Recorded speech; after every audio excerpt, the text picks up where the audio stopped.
Rock Engine te presenta audiolibro. Un nuevo Cristo. Wallace D. Wattles. Narrado por Refugio Pérez.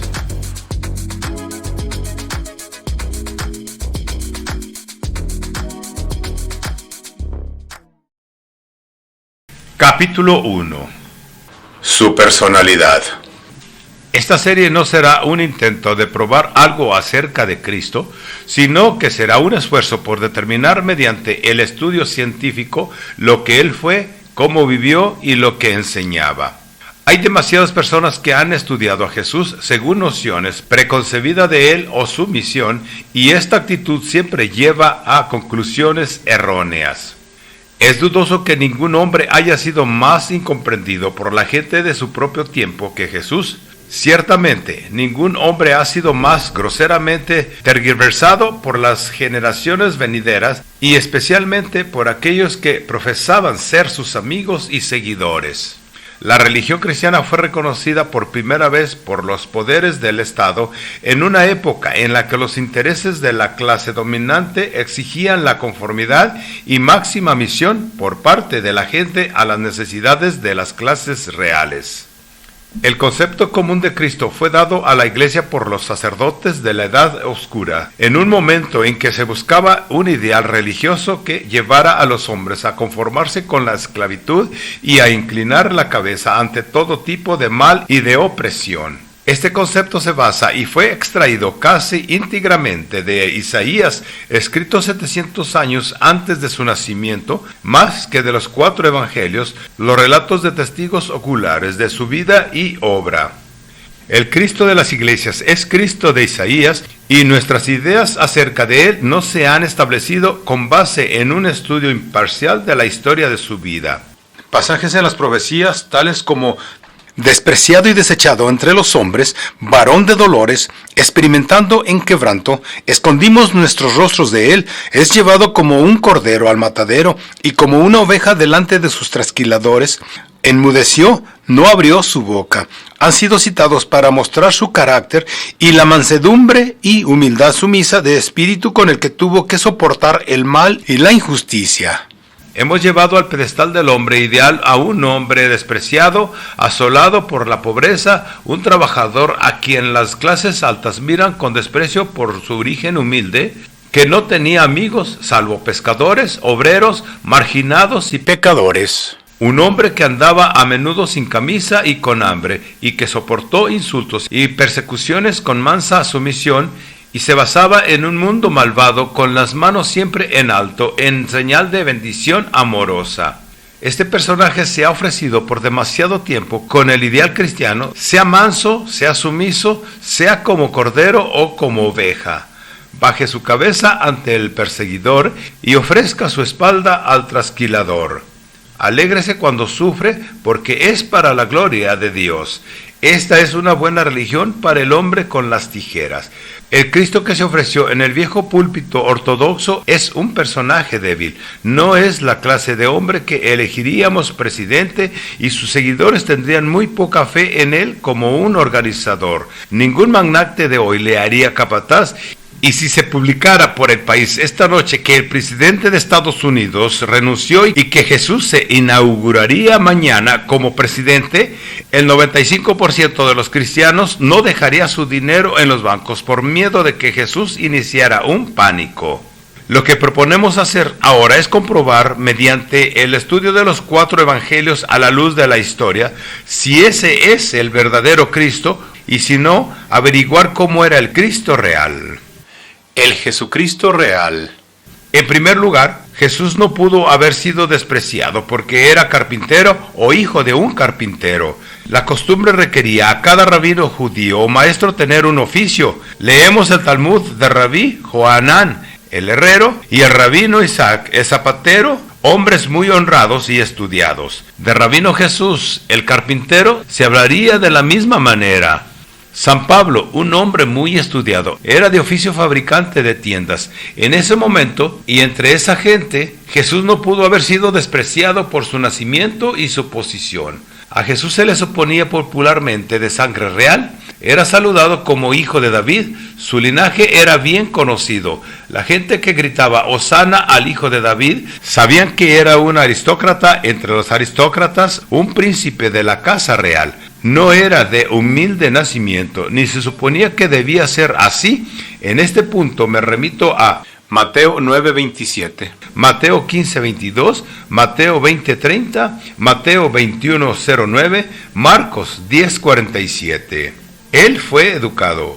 En segundo lugar, Jesús no podría haber sido despreciado por su ignorancia, porque era un hombre muy estudiado. Cada vez que entraba a una sinagoga era seleccionado para leer la ley de enseñar a la congregación como el mejor calificado para ese trabajo. Lucas dice, corrió su fama a través de toda la región circunvecina y enseñaba en las sinagogas y era glorificado por todos. En esos tiempos de disputa religión feroz, ningún hombre ignorante podría haberse comportado de esa manera. Él debe haber conocido perfectamente los libros de la ley judía, porque siempre fue capaz de derrotar a sus adversarios haciendo citas adecuadas de sus propios libros.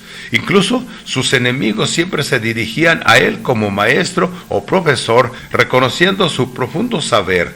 Sobre este punto, lea Mateo 13:54, Marcos 12:24-34 y Lucas 4:14-15, Juan 7:19-23, 10:34, Juan. Jesús tenía mucho. En tercer lugar, él no era despreciado por su pobreza, tenía muchos amigos ricos e influyentes, y no conocía carencia de nada. Lázaro y sus hermanos, cuya casa estaba siempre abierta a él, eran personas de importancia, pues se nos dice que muchos de los judíos llegaron para consolar a las hermanas cuando Lázaro murió. Lucas dice que Juana, mujer de Cusa, mayordomo del rey, y otras mujeres le servían de sus bienes, es decir, eran partidarios de su obra. El mayordomo del rey era un alto funcionario y su esposa sería una mujer destacada. José de Arimatea, que llegó a reclamar el cuerpo de Jesús, era un hombre de buena posición, asimismo probablemente fue Nicodemo. Jesús sanó a los enfermos en las familias de los gobernantes y altos funcionarios, y parece que ellos respondieron generosamente en el suministro de sus necesidades financieras. Es cierto que no tenía propiedades ni compró bienes raíces, pero vestía bien lujosamente, vivía bien y nunca le faltó dinero. Cuando fue crucificado, los soldados echaron suerte por su ropa porque era demasiado fina para cortar, lo que habrían hecho con las ropas de un hombre común o corriente. En la noche de su traición, cuando Judas se fue, los demás suponían que había ido a dar algo a los pobres. Debe haber sido su costumbre regalar dinero, o ¿cómo podrían haber hecho tal suposición? En ese país de clima, las necesidades de Jesús y sus discípulos eran pocas y sencillas y parecen haber sido plenamente abastecidas. Llevaba ropa fina, tenía suficiente que comer y beber y tenía dinero para regalar. Lea Lucas 8:1-3, Lucas 5:33, Lucas 23:50, 11:19 Juan, Juan 12:02, 19:23 Juan. Jesús no era humilde. En cuarto lugar, Jesús no era humilde. En el sentido comúnmente aceptado de la palabra, era un hombre impresionante, imponente y de poderoso aspecto personal. Hablaba como quien tiene autoridad y su palabra era con autoridad. Con frecuencia se nos dice, un gran temor y espanto caía sobre la gente ante sus palabras y obras poderosas. En un lugar se asustaron tanto que le rogaron salir, y Juan dice, cómo ciertos oficiales enviados a detenerlo en el mercado perdieron los nervios ante su imponente presencia y volvieron diciendo, ciertamente nunca habló ninguno como este hombre. En la noche de su detención, un grupo de soldados se acercó a él en el bosque preguntándole por Jesús, y cuando él respondió, yo soy, era tal su majestad y poder psíquico que ellos se postraron, se fueron para atrás, dice el relato, y cayeron al suelo. Juan 18:6. Para ser como Cristo de los 4 evangelios, hay que aprender a andar bien vestido, bien provisto de dinero y ser de noble e importante apariencia, hablar con autoridad y con un poder magnético enorme. Y ahora, ¿cuál fue su actitud hacia sus semejantes? Capítulo 2. Su actitud. Una de las mejores maneras de llegar a una comprensión de Jesús es estudiando sus razones para tomar el título que asumió Hijo del Hombre. Rara vez hablaba de sí mismo en ninguna otra forma. Este término, el Hijo del Hombre, era común en las profecías judías y en la conversación de esos tiempos, y se trataba simplemente de una manera enfática de decir hombre. Si usted desea hacer hincapié en su lealtad a la democracia, podría decir: soy un hijo de Thomas Jefferson. Si desea hacer hincapié en su lealtad a la humanidad, diría como Jesús: soy un hijo del hombre.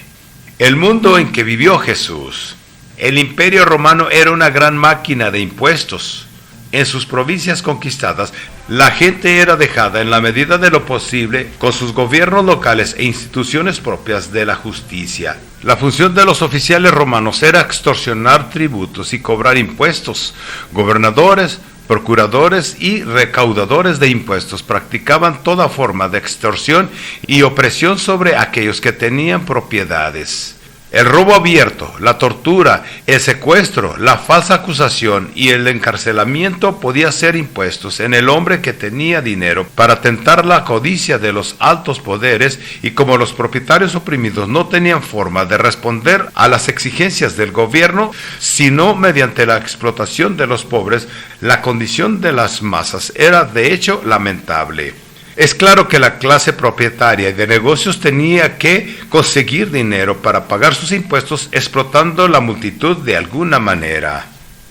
Es un axioma económica indiscutible que los impuestos de cualquier tipo se impongan sobre quien sea, terminan por ser arrancados de las manos de los que trabajan y producen. Sin embargo, ellos parece que no comprenden este hecho en lo absoluto y más bien rechazan energéticamente toda oferta de liberación y, en general, matan a aquellos que tratan de ayudarlos. Jesús tuvo sus seguidores reales y permanentes solo entre la clase media, como veremos más adelante, y fue crucificado por la clase trabajadora, a la cual estaba tratando de liberar de la opresión. No fue una multitud de clase media la que exigió liberar a Barrabás y gritó pidiendo la sangre de Cristo. Para tener una idea de lo opresivos que eran los impuestos romanos, podemos estimar a partir de algunos pasajes de Josefo que los ingresos privados de Herodes el Grande eran de $3,5 millones por año.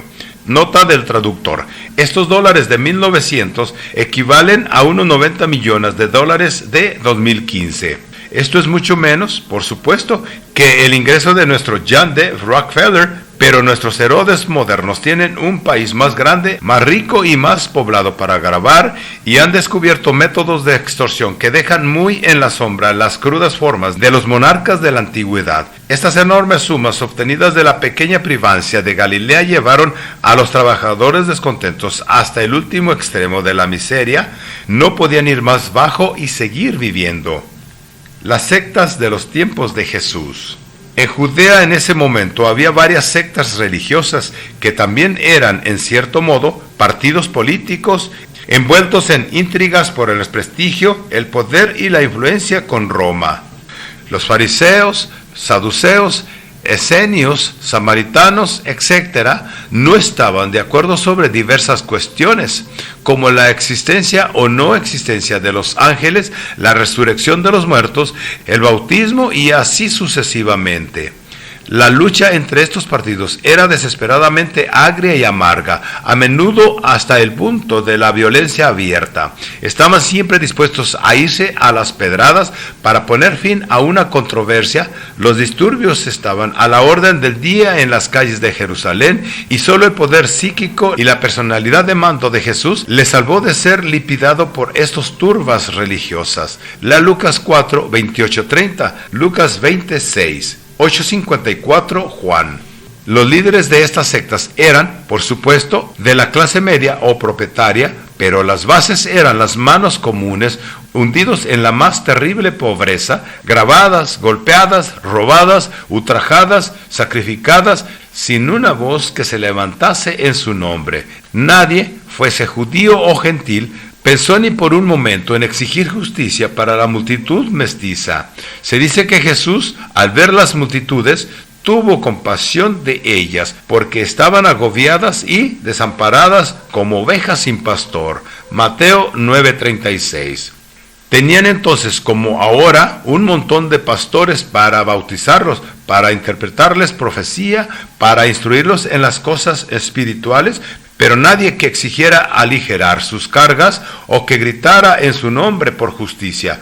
La atención de los pastores se centraba en que su rebaño estuviera tan doctrinalmente correcto que nunca consistiera ser convencido por el partido contrario. El nuevo pensamiento del tiempo de Jesús. Dentro de este laberinto de opresión, fiscalidad, asesinato, indignación y discusión teológica, viene la fuerte y grandiosa figura de este joven príncipe y erudito, diciendo: el Espíritu del Señor está sobre mí, porque me ha ungido para dar buenas nuevas a los pobres. Yo no soy fariseo, no soy saduceo, asenio o samaritano, yo soy un hombre. No vengo en nombre de fariseísmo o samaritanismo, sino en nombre de la humanidad. Aquí había una actitud religiosa totalmente diferente. Él no tenía un ismo que destruir, su único credo era la justicia, su única doctrina era un trato justo. No es de extrañar que las masas estuviesen asombradas de su doctrina, no es de extrañar que su palabra era con autoridad, no es de extrañar que dijeran: él habla como quien tiene autoridad. Dijo Jesús de sí mismo que el Padre le había dado autoridad de hacer juicio porque él mismo era hombre. Juan 5:27. Esa es la única razón por la cual Dios podría haberle concedido autoridad a cualquier hombre. Si hay un hombre en cualquier lugar hoy a quien corresponda la sanción divina, no es porque es fariseo, metodista, presbiteriano, republicano o demócrata, sino porque es un hombre. Y es aún más verdad que podemos aplicar esta prueba con certeza entre todos los que afirman su liderazgo en virtud de autoridad divina, que el hombre que representa a la humanidad, primero, último en todo tiempo, contra todos los intereses creados, religiosos y económicos, es el hombre que se erige como Jesús se erigió. El hombre que representa a la humanidad contra los intereses religiosos creados de su tiempo con frecuencia se le llama infiel. Al hombre que representa a los desposeídos en contra de la política económica y los intereses creados de su tiempo se le llama traidor. Jesús fue crucificado por los delitos de infidelidad y traición, y él era culpable en ambos casos. No se errorice aquí, porque no hay títulos que brinden más orgullo cuando se ganan justamente que los términos infiel y traidor. En una gran frase de Weldon Phillips dijo: escriban sobre mi tumba: infiel y traidor, infiel a todas las iglesias que se comprometen con el mal, traidor a todo gobierno que oprime a los pobres. La más pecaminosa infidelidad no es ser infiel a alguna iglesia, sino infiel a la verdad, y la más vil traición a la patria no es volverse en contra de algún gobierno, sino volverse en contra de los débiles e indefensos. Esa fue la actitud que Jesús tomó. Dio expresión a todo esto cuando tomó el título que lo convirtió en el campeón de la humanidad. Cuando dijo: yo soy el Hijo del Hombre. Ahora vamos a examinar sus enseñanzas. Sus enseñanzas sobre el hombre. Si Jesús era un salvador, vino a salvar la humanidad colectivamente e individualmente del pecado, del error, porque no hay nada sino el error del cual ser salvados. Eso es lo que él dice de sí mismo en Juan 18:37. Para esto he nacido y para esto he venido al mundo, para dar testimonio de la verdad. Un mundo perdido es un mundo que ha perdido la verdad sobre la vida. Una mujer o un hombre perdido es simplemente uno que ha perdido la verdad sobre la vida. No hay otra forma bajo el cielo de salvar a los perdidos que no sea el decirles la verdad sobre la vida. Esta simple frase en la que él afirma lapidariamente su misión provee un torrente de luz sobre la teoría de la vida. Él vino a salvar del pecado, la enfermedad y la pobreza diciendo la verdad. Entonces el pecado, la enfermedad y la pobreza son falsedades, es decir, son caminos equivocados de la vida. Vamos a considerar primeramente su más amplia y genérica aplicación de la verdad y más tarde su aplicación de la misma al individuo. En el Sermón del Monte dice Mateo 5, 21-22, oísteis que fue dicho a los antiguos, no matarás, y cualquiera que matare será culpable de la sentencia. Pero os digo que todo aquel que se encolorice contra su hermano sin causa estará en peligro de juicio. Y cualquiera que insulte a su hermano quedará sujeto al juicio del consejo, pero cualquiera que le diga necio estará en peligro de fuego del infierno. La palabra necio, tal como lo entendemos ahora, no da el significado del original en absoluto. Esto significa que sería mejor transmitido por una frase como tú no tienes ningún valor o tú no vales nada. Puedo aclarar esto con un ejemplo. Una vez estaba sentado en el vestíbulo de un hotel cuando llegó la noticia de que un accidente en una mina de carbón, un número de pobres hombres habían perdido la vida. Dos hombres bien vestidos cerca de mí discutían el asunto y uno dijo, oh bueno, es solo un par de pobres menos, 1 millón más están dispuestos a caminar en sus zapatos mañana, el mundo no ha perdido nada. Jesús dice que todo aquel que habla de su prójimo como ese hombre hablaba, se encuentra en peligro del fuego del infierno. Ese hombre y los que piensan y hablan como él son los verdaderos asesinos de todos los que mueren en las minas y molinos. Ellos hacen posible la masacre abaratando el precio estimado que se coloca en el valor de una vida humana. Quien habla de personas baratas y de clases inferiores e insiste en que algunos son especialmente valiosos para Dios y que otros son sus inferiores, irá al infierno, dijo Jesús, y creo que tenía razón. Un poco más adelante en su vida veremos cómo lo aprobó y en el cual gran hecho natural basó su afirmación. Les he dado el significado exacto del pasaje citado y el único sentido que legítimamente se puede extraer de él. El día de reposo, el sábado o sabbat. Pasamos ahora al capítulo 12 de Mateo. Lea los primeros 8 versículos. Aquí los discípulos estaban cruzando los campos en el día de reposo. Arrancaron orejas de maíz y las comieron a su paso. Esto ofendió mucho a los fariseos. Ellos no se ofendieron porque tomaron el grano, pues en virtud de la ley judía el derecho a la vida del caminante con hambre transciende los derechos de propiedad del dueño de campo. Nadie podía decir no al hombre hambriento si éste decidía arrancar y comer. No fue el robo de grano al cual los fariseos se opusieron, sino al que se hiciera un sábado o día de reposo. Los fariseos creían que lo más valioso para Dios era su iglesia, con sus instituciones y observancias. Ellos no quebrantaban el sábado para alimentar a un hombre hambriento o para curar un enfermo, porque pensaban que el sábado era más valioso para Dios que el hombre. Y por ello se quejaron con Jesús, y él le respondió, ¿no habéis oído lo que hizo David cuando tuvo hambre? Él y los que estaban con él, y les recitó a partir de sus propias escrituras, en las que he dicho era perfectamente versado, como David y sus seguidores entraron en el templo, tomaron el pan sagrado y lo comieron, y Dios los aprobó. Uno está en pie aquí, dijo Jesús, mayor que el templo. El Hijo del Hombre es el Señor del sábado. Es decir, Dios se preocupa más por un hombre hambriento que por un día o un lugar santo. En el segundo capítulo de Marcos, la misma historia añade, el sábado fue hecho para el hombre y no el hombre para el sábado. Organizaciones. Aquí se ve y se define claramente el problema entre Jesús y sus adversarios.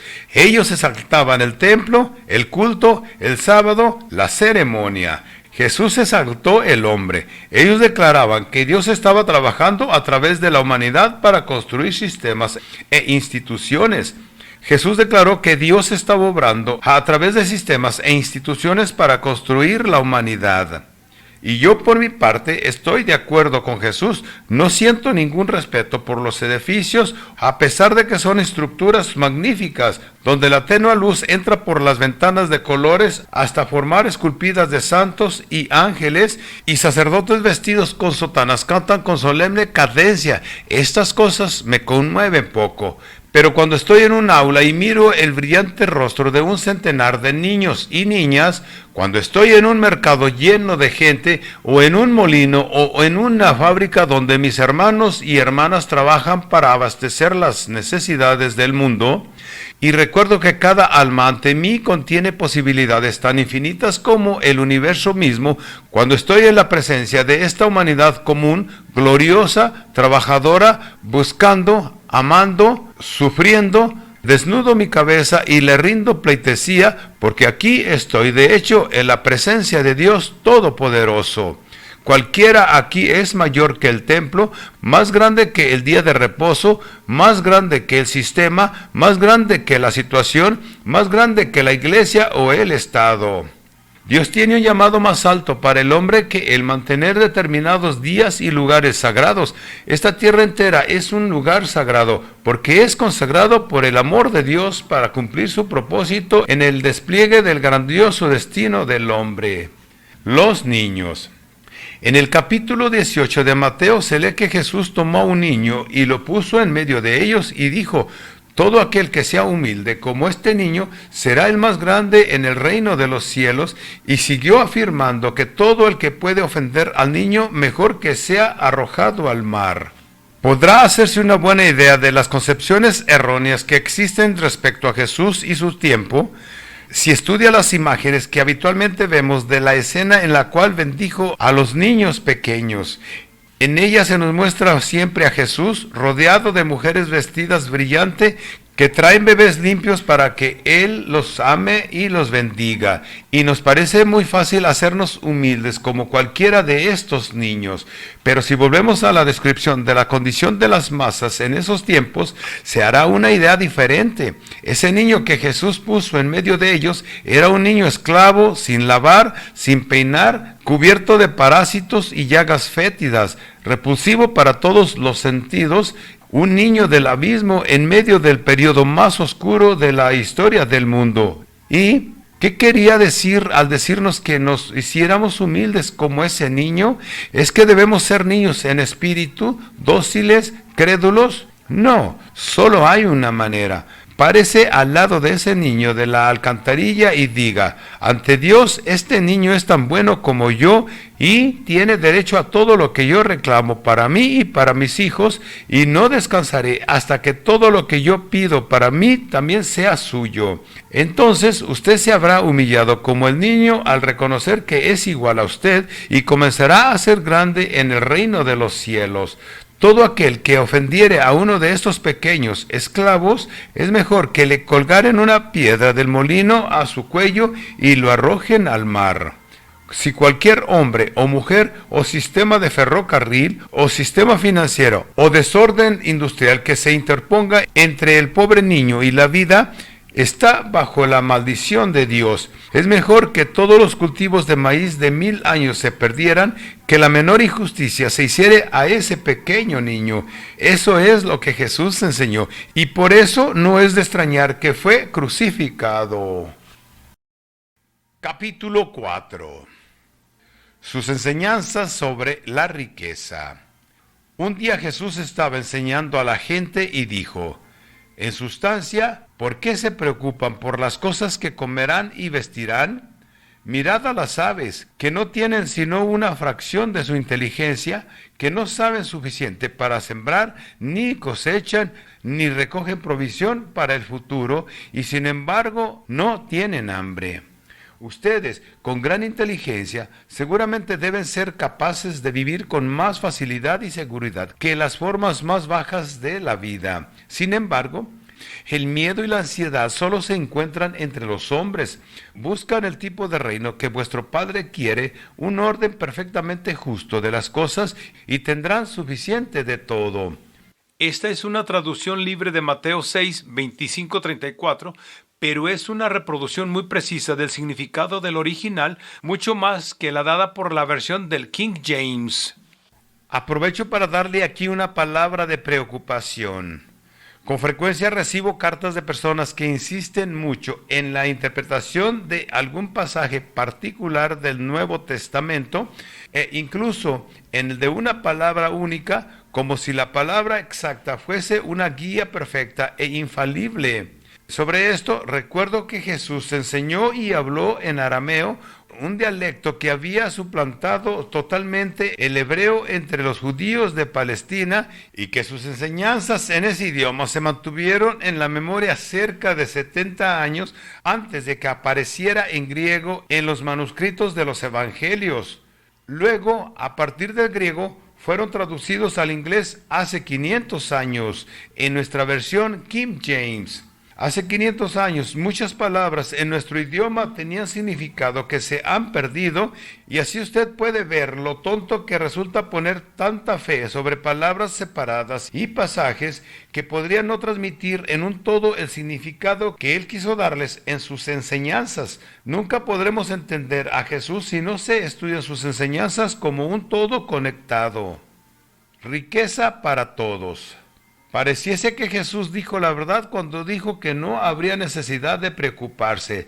No existe carencia de las cosas necesarias, y donde no hay carencia no hay necesidad de preocuparse. Este mundo puede producir alimentos bajo cultivo intensivo para más de 10 veces su población actual. Podría producir las telas para vestir a 10 veces su población actual con trajes más finos que los que Salomón vestía en el máximo de su gloria. Proporcionaría suficiente material de construcción para levantar un palacio más grande que el Capitolio de Washington para todas las familias que ahora viven, y habría suficiente material sobrante para las casas de otra generación. Nuestro Padre ha proporcionado la materia prima para todas las casas esenciales para la vida, y nos ha dado 1000 veces más de lo que podríamos utilizar. La raza humana, considerada en su conjunto, es rica, inmensamente rica. Son los individuos dentro de la raza los que son pobres. La satisfacción de las necesidades humanas es un problema de maquinaria y organización. La maquinaria ya está perfeccionada. Ahora, entonces, es solo una cuestión de organización. Busca el reino del Padre, dice Jesús, y resolverás el problema del pan y la mantequilla. ¿Suena esto a una interpretación racial del pasaje que estamos hablando? Vaya al capítulo 12 de Lucas y lea el pasaje paralelo, el reino de Dios.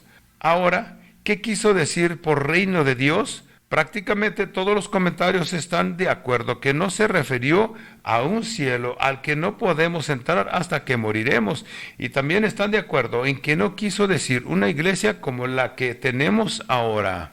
Si usted puede concebir una iglesia que se expanda hasta llenar toda la tierra, todas las personas unidas en una y todos practicando lo que las iglesias predican ahora, esto sería muy parecido a un reino de Dios como Jesús lo describe. Él lo ilustra al demostrar que las aves no conocen la ansiedad porque viven en el reino del Padre.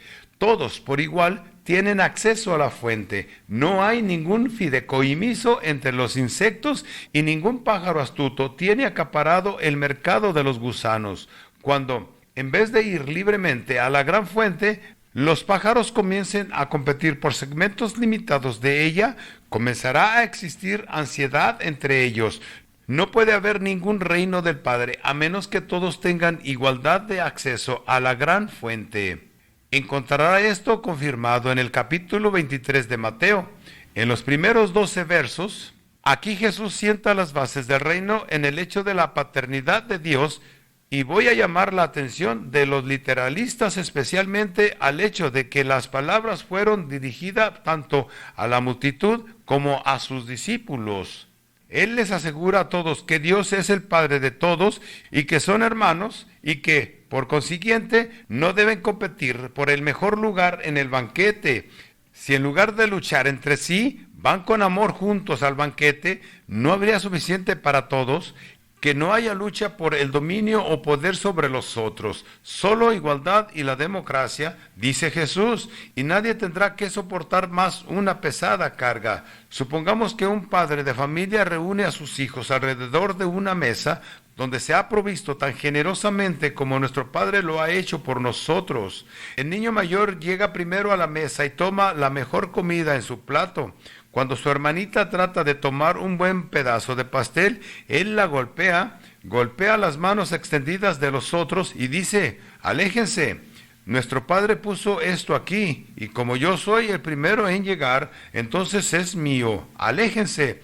Empuja, pega, empuja. Luego, mirando a su padre, le habla así: Padre nuestro, golpe, venga tu reino, ruido, hágase tu voluntad, manotazo. No diría el padre: mi voluntad no se hará hasta que vayas con tus hermanos y hermanas juntos a la fuente que he proporcionado.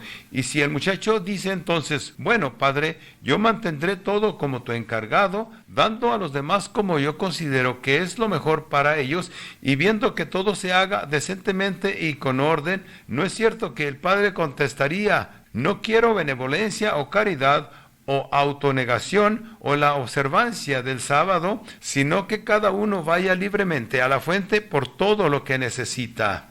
La idea de Jesús parece ser que si cada uno puede ir libremente a la fuente, no puede haber pobreza o carencia de cualquier tipo, y su idea parece ser sólida. Si la oferta es tan abundante y todos van a poder ir a ella libremente, ¿cómo puede alguien carecer? El problema es que no tenemos la mirada puesta en la abundancia, sino en el lugar sagrado. Es como si hubiera una montaña de oro a la que podemos ir por la riqueza, pero en nuestro camino hacia allá encontramos unas pepitas de oro dispersas que han sido lavadas por las lluvias, y paramos a luchar por la posición de estos fragmentos y así perdemos todo. En este sentido, busque los pasajes paralelos de Lucas y tenga en cuenta la del capítulo 22, cuando él les advierte del peligro de las más indiciosas de las tentaciones, el deseo de pasar por benefactor. Los benefactores no son necesarios donde todos pueden ir a la fuente. Usted sirve cuando invita a los demás al banquete, no cuando les da las migajas de su plato. No es posible que haya favores, benefactores o caridad del reino de Dios. En el tanto haya necesidad de estas cosas, no estamos en el reino. ¿Y cómo esperamos establecer el reino si practicamos cosas que no son de él? Ama a tu prójimo. Es bajo esta perspectiva que debemos considerar su mandato de amar al prójimo como a uno mismo. ¿Qué quiere decir amar a un vecino como a mí mismo? Supongamos que mi esposa y yo nos sentamos a almorzar y en la mesa solo hay un pedazo de pan y un pedazo de pastel.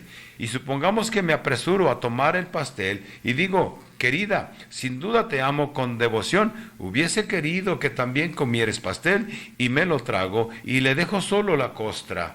¿La habré amado como a mí mismo? Si la amo como a mí mismo, deseo para ella pastel tan intensamente como lo deseo para mí, y trataré tan duro de conseguirlo para ella como para mí mismo. Si te quiero como a mí mismo, lo que trato de conseguir para mí, trataré de conseguirlo para ti. Y lo que trato de conseguir para mis hijos, trataré de conseguirlo para tus hijos. Y no voy a descansar si hay una injusticia para ti y los tuyos, tanto como si hubiera sido hecha a mí o a los míos. Y cuando todos deseamos para los demás todo lo que deseamos para nosotros mismos, ¿qué queda por hacer más que dejar de competir por una parte y dirigirnos a la abundancia del gran todo que es el reino de Dios? En el próximo capítulo vamos a considerar cómo los apóstoles intentaron solucionar los problemas de abastecimiento y por qué fracasaron. Capítulo 5. Los apóstoles y su fracaso. Nadie que estudia cuidadosamente las enseñanzas de Jesús puede dudar de que por las frases reino del cielo y reino de Dios se refería a un ajuste de las relaciones sociales que hubiese revolucionado de la sociedad de su época, o que si se aplicara en nuestro tiempo revolucionaría la sociedad de nuestros días. Esta idea quedaría bastante clara si se estudia su uso del término este mundo y su comparación del mundo con el reino. Cuando habla del mundo, nunca se refería a la tierra, sino al orden social y gubernamental existente, el mundo de los hombres, la sociedad organizada. Él habla de este mundo como un ser vivo y sensible que ama, que odia, etc. Y difícilmente se refería a los terrones y piedras sin sentido que componen el planeta material en el que vivimos. Así, en Juan 17:14, él dice: el mundo los ha odiado porque no son del mundo. En el mismo capítulo habla de sus discípulos como estando en el mundo, pero no siendo el mundo, como enviamos al mundo. Y él ora para que el mundo crea y que el mundo conozca. En los capítulos anteriores habla del mundo como algo superado. Siga esta pista a través de todas sus enseñanzas y debe concluir que por el mundo él se refiere al orden existente de las relaciones humanas. Habiendo comprendido esto, se puede apreciar el contraste que establece entre el mundo y el reino. Su reino, dice, no es de este mundo, es decir, no está en la misma base que los reinos del mundo. Si mi reino fuera de este mundo, entonces mis servidores lucharían. Juan 18:36. En los reinos del mundo se lucha, en su reino se coopera. En los reinos del mundo se mantiene la relación de amo y siervo. En su reino son amigos. Juan 15:15. Ver también Mateo 23:10. Los reinos del mundo se dividen en contra de sí mismos. Mateo 12:25. Pero en el reino de Dios no tratan de conquistar o dominar uno al otro. Esa es la idea esencial de la vida del reino, que no habrá búsqueda de poder sobre otros hombres. Esto se opone a la idea esencial del mundo, que es la lucha por el poder y por obtener el mejor lugar.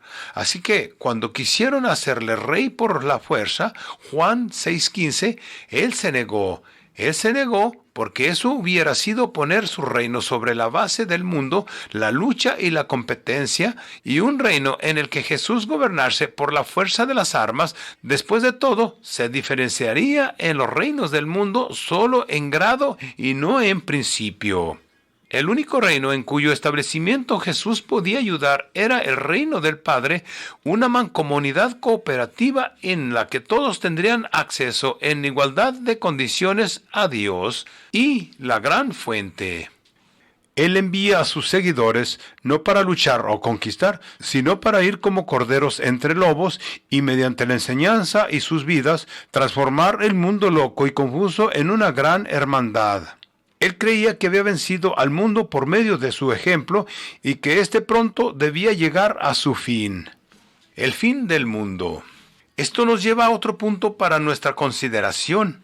Cuando Jesús habla del fin del mundo, es evidente que no se está refiriendo a algún tremendo cataclismo que destruirá el planeta, sino a un cambio social, una revolución mundial. En el capítulo 24 de Mateo, de algunas imágenes simbólicas de la oscuridad del sol y la luna, etc., que cita a partir de las profecías. Pero como lo veremos en el capítulo futuro, la venida del Hijo del Hombre significaba para él no su retorno personal para establecer un reino de fuerza espiritual, sino el despertar del hombre y la entrada en su herencia. Cuando el hombre se despierte y entre en su herencia, el mundo acabará y el reino comenzará. Esa es la venida del hombre que los profetas predijeron. Esa es la manera en que Jesús les interpreta, como se verá si se estudia detenidamente y sin prejuicios.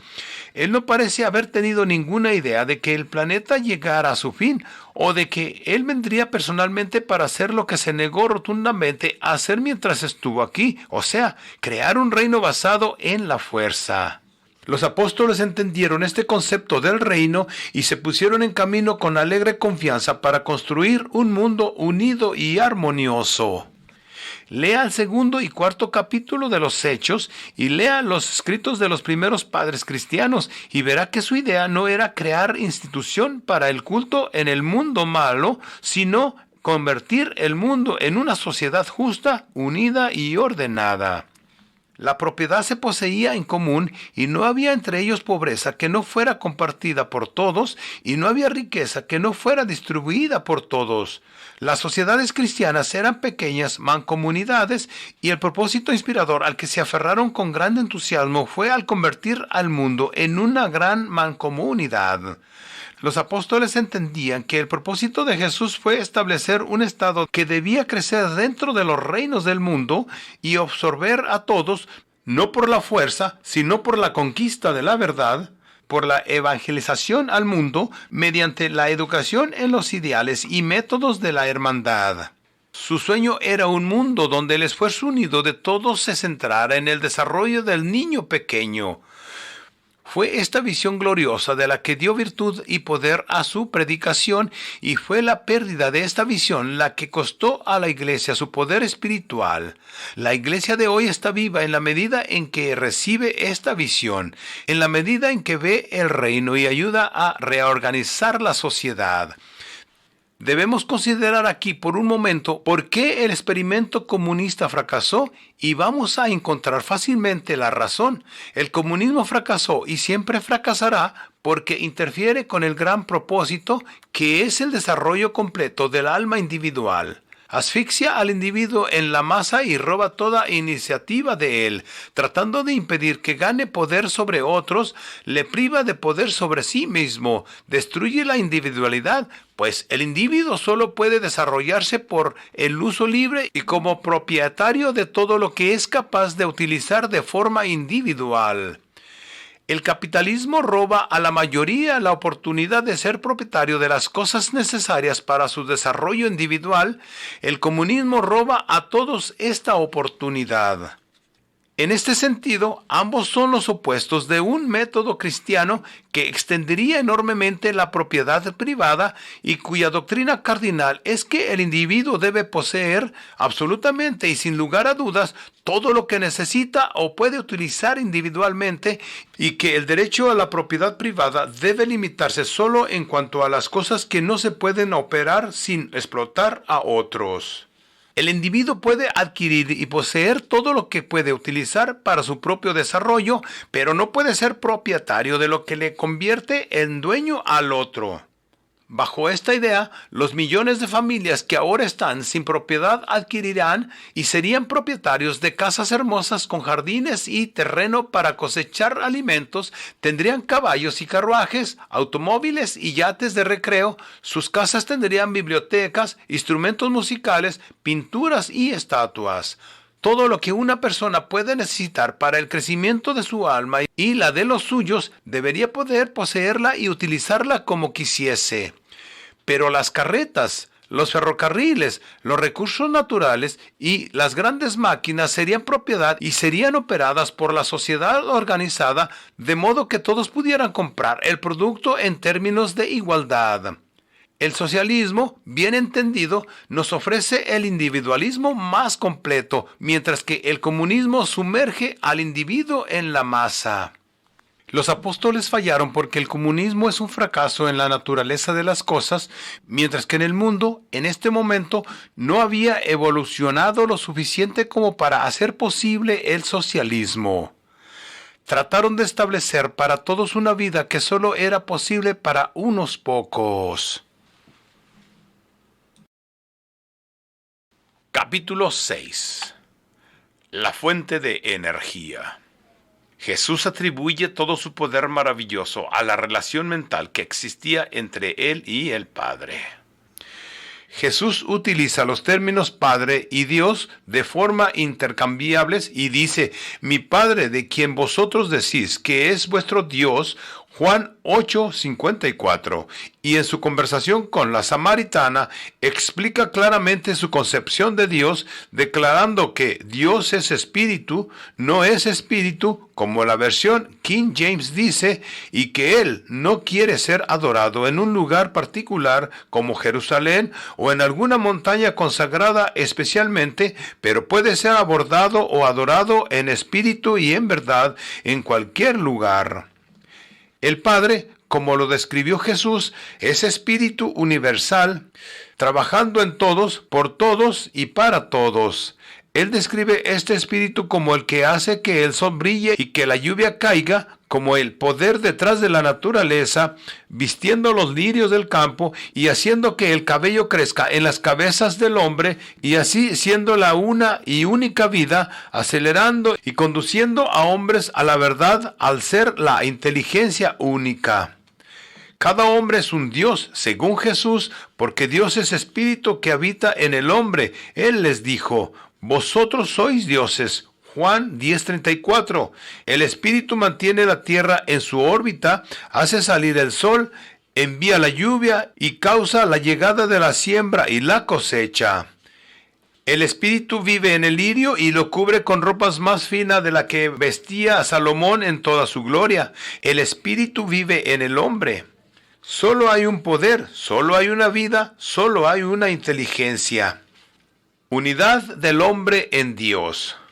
Como ya he dicho, Jesús atribuye todo su poder a su unidad consciente de mente en esta única inteligencia. Yo y mi Padre somos uno, dijo, yo siempre hago su voluntad. Y pasó a declarar que porque siempre hizo su voluntad del Espíritu, el Espíritu trabajó en y por él. Yo siempre hago esas cosas que le agradan, dijo Juan 8:29. No vengo a hacer mi voluntad, sino la voluntad del que me envió. Yo no busco mi voluntad, sino la voluntad de él. Y así sucesivamente. Él dejó bien claro que era por esta unidad de mente con el Padre, que llamamos conciencia cósmica, que el Padre podía trabajar por él. Porque voy a hacer su voluntad, dijo Jesús, mi Padre y yo actuamos como uno, y por lo tanto no soy yo el que hace las obras, sino el Padre que obra en mí. Él era conscientemente uno con el Espíritu, y así todo el poder en el cielo y en la tierra estaba a su servicio.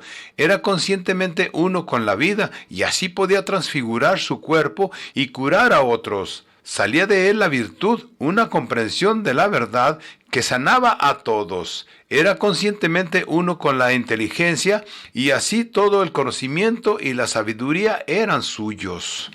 Este punto no debemos perder de vista, que todo lo que hay en la vida de Jesús que transciende lo ordinario, él declara positivamente que se debe a su conciencia cósmica, a la unidad de mente y voluntad con el Espíritu. Les citaré algunos pasajes adicionales sobre este punto. El que me envió es verdadero, a quien vosotros no conocéis, pero yo lo conozco. Juan 7, 28, 29. Yo lo conozco y guardo su palabra. Juan 8, 55. El Hijo no puede hacer nada de sí mismo, sino lo que ve hacer al Padre. Juan 5, 19. Como el Padre me conoce y yo conozco al Padre. Juan 10, 15. Conocer el Padre solo puede tener un significado, y es ser consciente del Espíritu, tener mi propia conciencia tan unida con la conciencia del Espíritu que lo que el Espíritu sabe, yo sé, lo que el Espíritu ve, yo veo. Lo que el Espíritu hace, yo hago. Mi Padre es mayor que yo salgo y provengo de Él. Pero si me uno con Él, la conciencia, Él está en mí y yo en Él, y somos uno. Jesús declara que esta conciencia cósmica es la fuente de todo poder. Él demuestra que es perfecta salud, tanto en su propia persona como al sanar a otros, y esta es la vida eterna, que conozcan a Dios. Juan 17:3. Él afirma que da la sabiduría perfecta. El Padre ama al Hijo y le ha mostrado todas las cosas. Mi juicio es verdadero, porque no soy yo solo, sino yo y el Padre. Juan 8:16. Y él afirma que es la riqueza, todas las cosas que el Padre tiene son mías. Juan 16:15. Los hermanos de Cristo. Él no atribuye su poder a algo peculiar acerca de su nacimiento, sino a su unidad consciente con el Espíritu.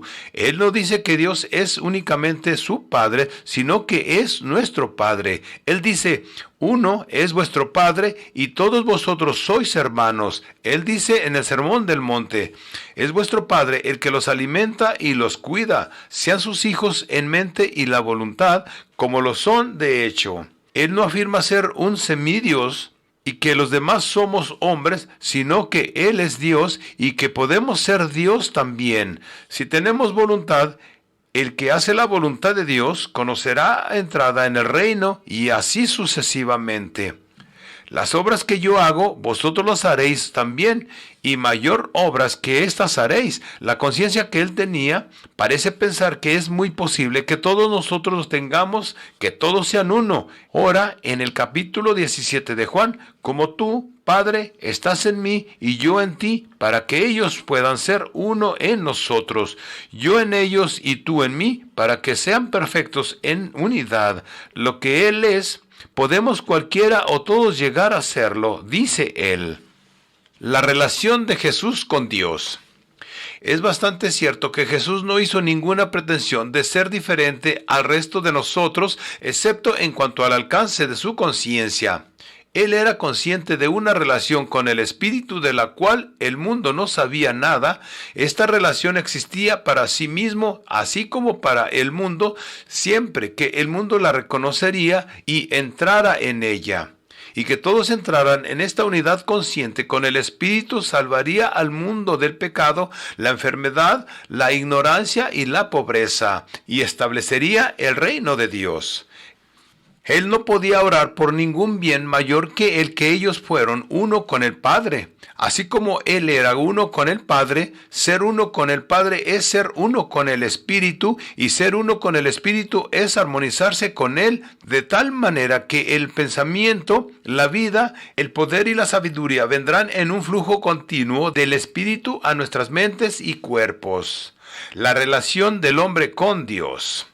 Hay, según Jesús, un espíritu que es todo el poder que hay, toda la vida y toda la inteligencia que existe, y este espíritu tiene hijos, que son hechos de la misma sustancia que él y que tienen el poder de pensar de manera independiente y separarse en conciencia de él.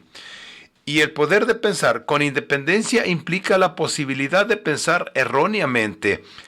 Si el hombre se separa de la conciencia de Dios, de seguro caerá en el error, porque puede ver solo una parte infinitesimal de la verdad. La vida del hombre, el poder del hombre y la sabiduría del hombre disminuye en proporción exacta a su separación de la conciencia de Dios. Jesús encontró un mundo de personas que habían perdido la conciencia de Dios y por hacerlo se habían visto afectados con las enfermedades más horribles, habían caído en las más vil de las profundidades del pecado y el libertinaje, habían descendido a los niveles más bajos de pobreza y miseria y estaban en peligro de perder la vida misma. A este mundo perdido y en lucha le dio una demostración de las posibilidades de unidad consciente con el Espíritu. Él demostró el poder sobre la naturaleza al calmar la tormenta y al precipitar los elementos del alimento de la atmósfera para alimentar a la multitud hambrienta. Él demostró el poder de la vida para curar a los enfermos, demostró la sabiduría que está más allá de la conciencia limitada del hombre, demostró la riqueza y por último, demostró el poder sobre la muerte. Y les dijo cómo hizo lo que hizo, y como cualquier otro hombre puede hacer lo mismo, e incluso cosas mayores. El método para alcanzar la unidad consciente con el Espíritu lo vamos a considerar en el próximo capítulo. Capítulo 7. Consiguiendo la unidad consciente con el Espíritu Eterno. Y esta es la vida eterna, conocer a Dios. La unidad consciente con el Espíritu Eterno o conciencia universal solo puede ser alcanzada mediante el esfuerzo continuo y sostenido por parte del hombre. La extensión de la conciencia siempre requiere un esfuerzo mental, y este esfuerzo mental, cuando se busca la unidad con el Espíritu, es la oración. La oración es un esfuerzo de la mente humana para conocer a Dios. No es un esfuerzo por establecer una relación que no existe, sino por comprender y reconocer totalmente una relación que ya existe. La oración solo puede tener un objetivo, la unidad con el Espíritu, porque todas las otras cosas están incluidas en eso.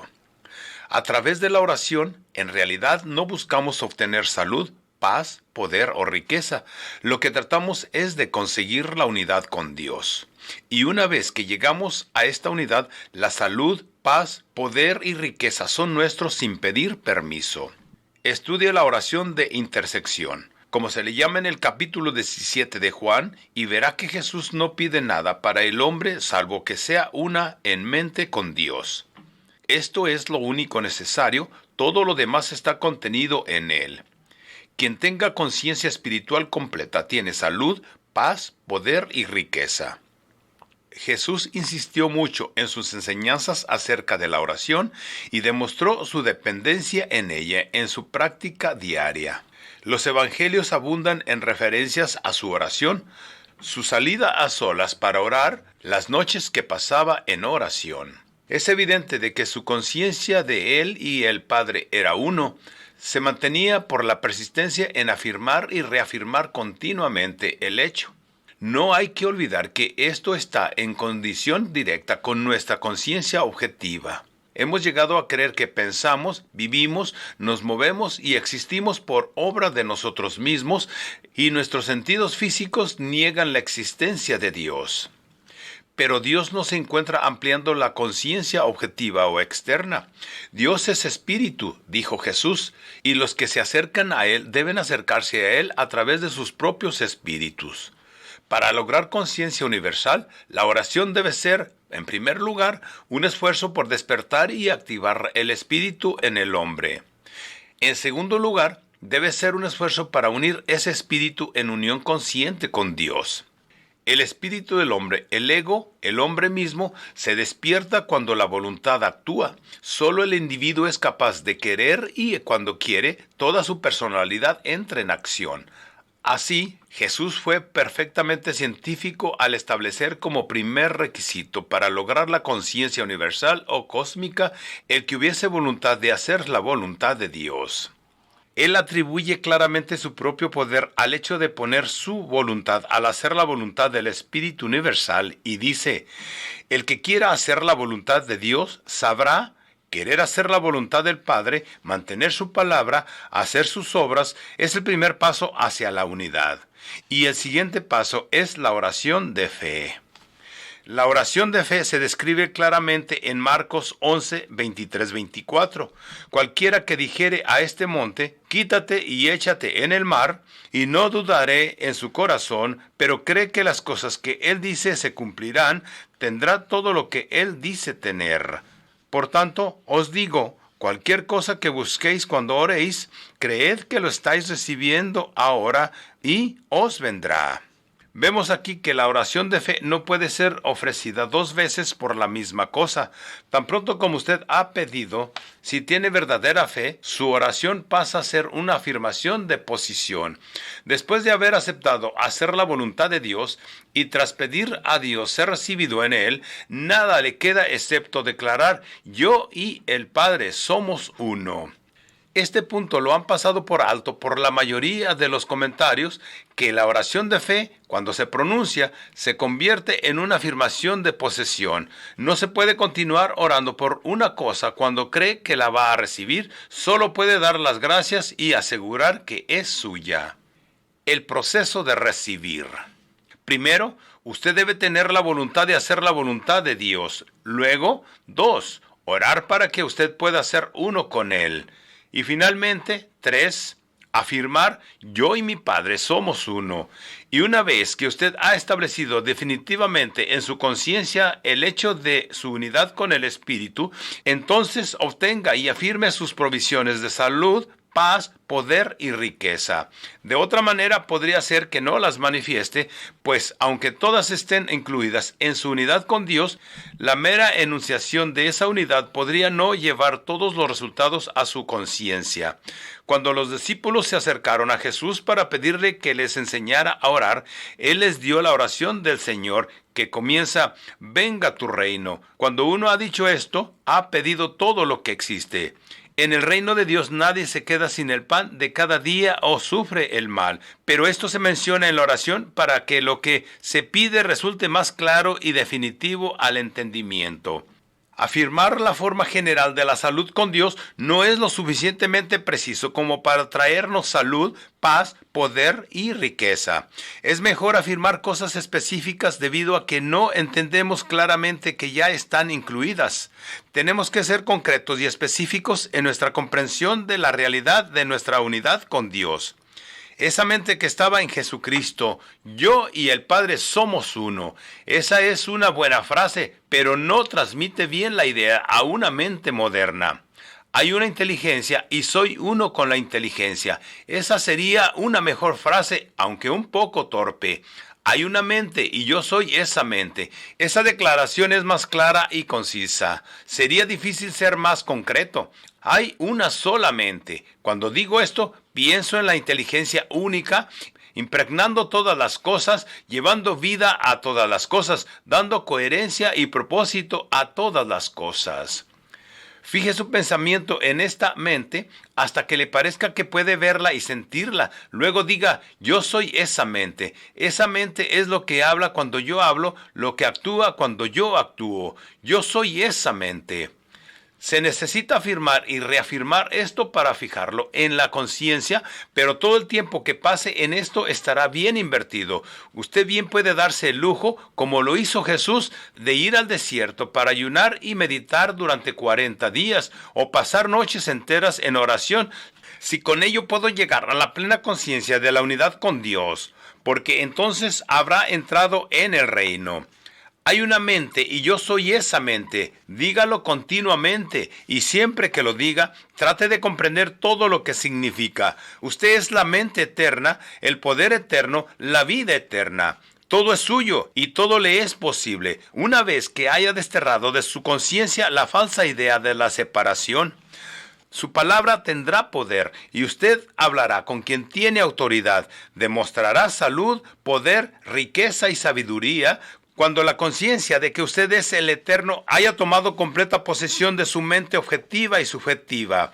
Usted puede hacer todo esto, solo requiere fe y continuar afirmando su voluntad de hacer la voluntad de Dios. Capítulo 8. Demostración y logro. Después de afirmar y reafirmar su unidad con el Espíritu o mente única, con Dios, hasta convertirla en un hecho presente a su conciencia, lo siguiente es ser consciente de la vida. Entienda que la mente es una mente viviente, es una vida en sí misma. Si usted es esa mente, también es vida. Solo hay una vida que está en todos y por todos, y usted es esa vida. Así que siga su primera afirmación con esta. Esa mente es eterna y es la vida. Yo soy esa mente y soy esa vida eterna. Repita esto hasta haberlo grabado en su mente consciente e inconsciente, hasta que habitualmente piense de sí mismo como vida, como la vida eterna. Usted ahora habitualmente piensa de sí mismo como un ser que está muriendo o envejeciendo y deteriorándose.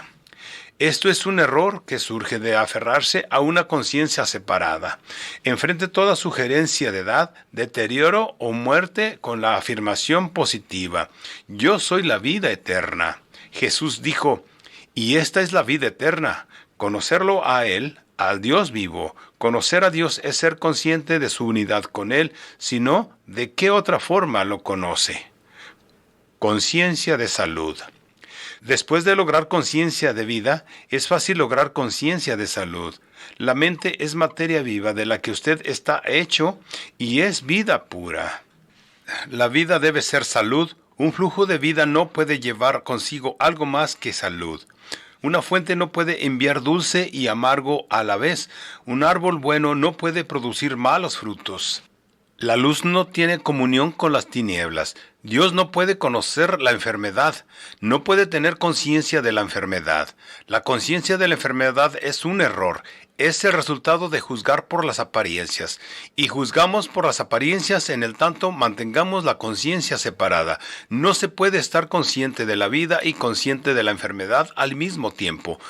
Cuando nos volvemos conscientes de la vida, perdemos la conciencia de la enfermedad. Por tanto, la siguiente afirmación es, la mente única no conoce la enfermedad. Yo soy esa mente y soy salud. Afirmo con esta fe.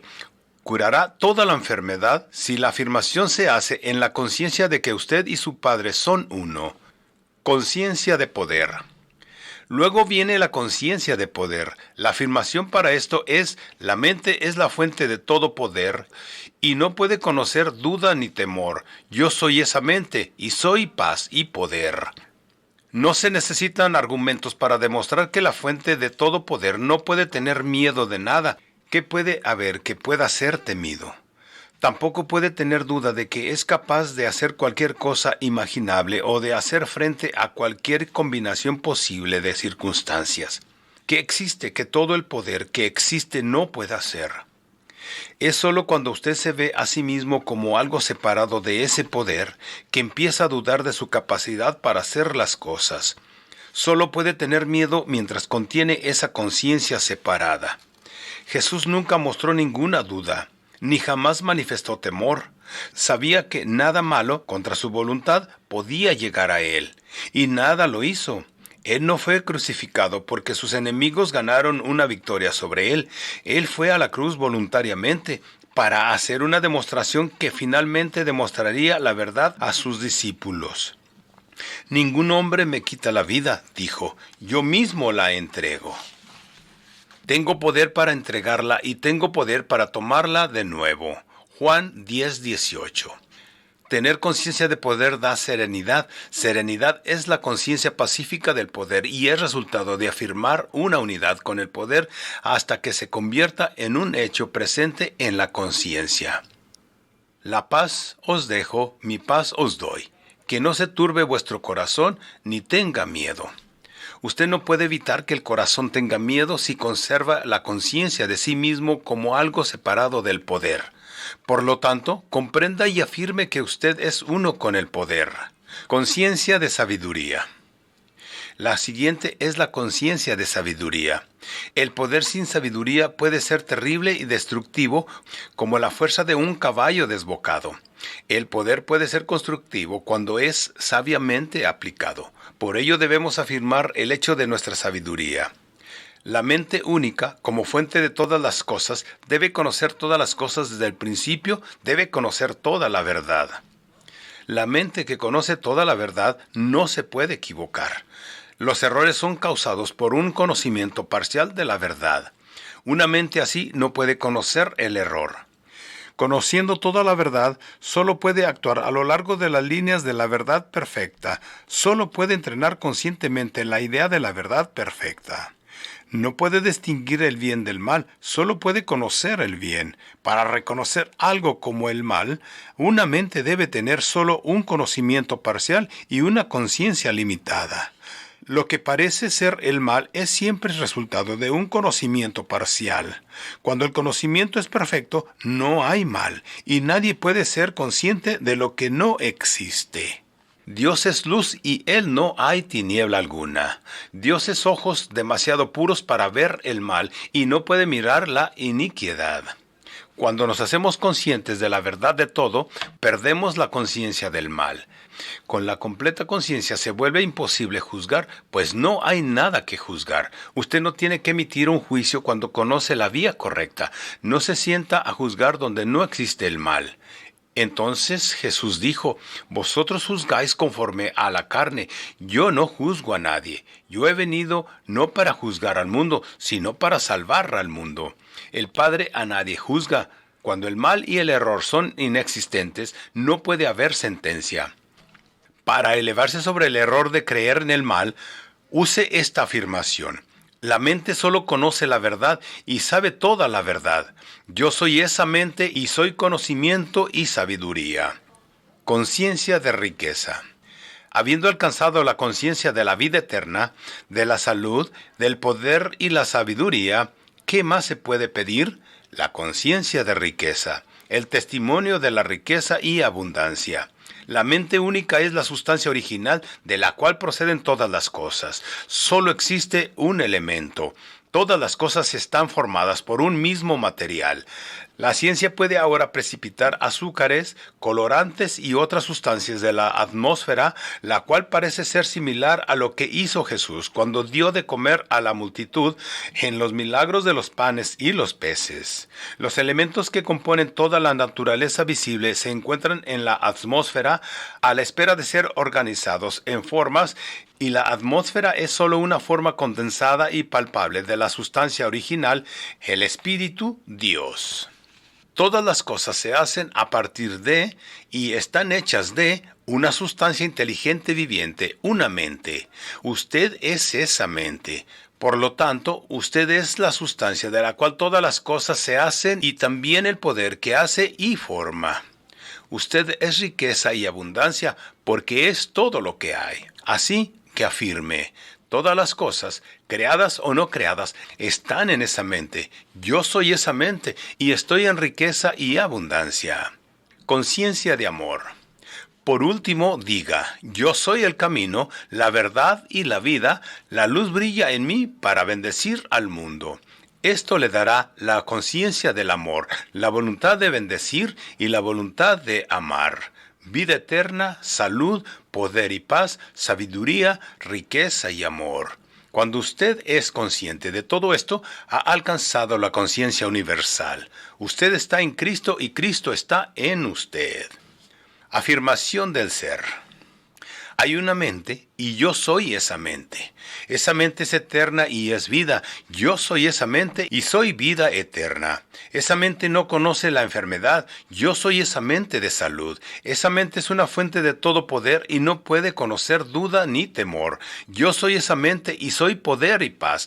Esa mente solo conoce verdad y conoce toda verdad. Yo soy esa mente y soy conocimiento y sabiduría.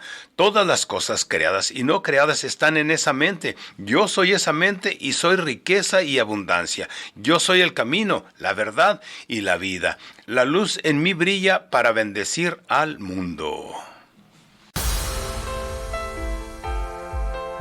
Para más contenido visita nuestra página www.rockenergy.com.mx o nuestro canal de videos Rock Energy en YouTube. Envía tus sugerencias y opiniones para mejorar nuestro contenido. Gracias a todos ustedes por su tiempo, su apoyo, su atención. Les recomiendo que sigan escuchando esta colección de audiolibros y no dejen de compartirlos. Primero, la ciencia de hacerse rico. Segundo, la ciencia de ser grandioso. Tercero, cómo obtener lo que deseas. Cuarto, un nuevo Cristo. Y muy pronto, del filósofo Joseph Murphy, cómo atraer el dinero.